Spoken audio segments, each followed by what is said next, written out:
What's B2 Capital G here, looking at a brand new Magibullet Monster coming out of Spirit Warriors. This is Magibullet Shooter the Kid, and this card is actually pretty damn good. Not only does it have some really good stats, I think 1600 is definitely respectable when it comes to a level 3 monster, but its effect is just practical, it's easy to activate, and it gives the deck some consistency and speed. I mean, obviously we don't know all the cards for the Magibullet archetype, but this type of effect is something that every deck in Yu-Gi-Oh would essentially want. So let's go ahead and analyze this guy, see what he is all about. Magibullet Shooter the Kid, once again, it is a light fiend. It is level 3, 1600 attack, 200 defense. Again, I think 16 for a level 3 monster is actually pretty good. You can only use the second effect once per turn. Obviously, the first effect is built into all the Magibullet monsters, and that you can activate their spells and their trap cards within their respected archetype, obviously, from their hand during either player's turn. I cannot honestly stress enough how good it's going to be to have an entire archetype that can do that, man. Never having to actually commit a bunch of cards to the board. So basically saving yourself just the headache of constantly getting hit with like Twin Twister and those Cosmic Cyclones, etc., etc. Effect number 2, which is essentially the unique effect of this monster. If a spell or trap card is activated in the same column as this card, discard 1 Magibullet card, draw 2 cards. This is an excellent effect. It's basically a +1 draw 2. Those have always been really good in Yu-Gi-Oh! You can look at cards like Pot of Avarice, Pot of Greed, Pot of Desire. It's basically all your good pot cards. I mean, even look at just good 2-for-2s, cards that just let you draw 2. How many times has Konami built that into a monster and it just has seen tons of play? I mean, look at things like Destiny Hero Disc Commander or even the Dark Lord X-Tab. That's like the best Dark Lord because it lets you sift through your deck and let you find cards like Soul Charge and all the other combo pieces that you're looking for.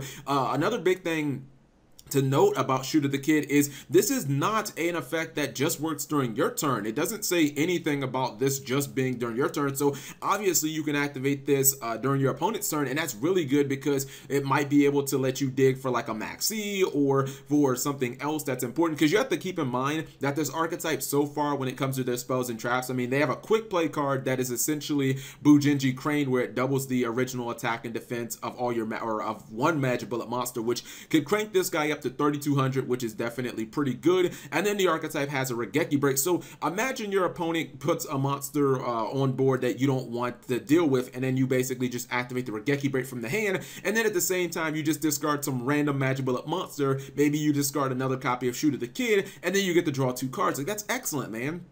This card is extremely good, and honestly, the way that the Magibullet archetype is stacking up, I don't think that they're going to need more than maybe 1 more monster, and then everything else I think should just be spells and traps, because this doesn't seem like it's going to be a deck where you're ever going to control more than 2 monsters. This seems like a control deck. This seems very similar to, in my opinion, to a deck like Phantasms, except I don't think that this is nearly as explosive offensively. And I know some people might bring up, oh, Cap G, you don't seem to have a problem with the Magibullets, you know, with some of their effects being column based, but why do you have a problem with the Weathery being column based? The reason that I think that it's easier to accept Magibullets having some column effects is because they're based around the monsters and not the spells and traps. Like, you know how easy it is to activate this effect? I mean, you just normal summon Shooter the Kid, and then you just activate an Upstart Goblin. You just activate any spell card, whether it be, you know, or it can be like a Tenki. I don't know why you run Tenki, but you can activate a Pot of Desires or a Pot of Duality, which probably is going to be good in this deck because they don't really have any special summoning cards right now. But you can just activate a Pot of like Duality or an Upstart Goblin behind it, and then you automatically get that +1 draw as long as you have any other, you know, Magibullet cards. But ultimately, what do you guys think of Magibullets, and what do you guys think of Shooter the Kid? I think that the archetype's foundation is being built on really solid ground, because just having an entire archetype that can use all of their spells and traps from their hand during their opponent's turn is really, really good. Not only does it give you that excellent surprise factor, but it makes you a lot less susceptible to spell and trap negation. And then their monsters are having these really good effects of, you know, possibly drawing 2 cards, having another one that gets you a search. I mean, those are just good good things that build excellent archetypes, having searchability, having a bunch of draw power. I mean, I would probably say the archetype is going to need more like impact spells and traps. I mean, one that would probably be something like a lance and a forbidden dress combined into one, maybe that made you invulnerable to probably like spells and traps, but also the card destruction. That would be excellent because the archetype already has its Bujinji Crane, so you're not going to be running these guys over in battle easily. So if Konami can give them something like that,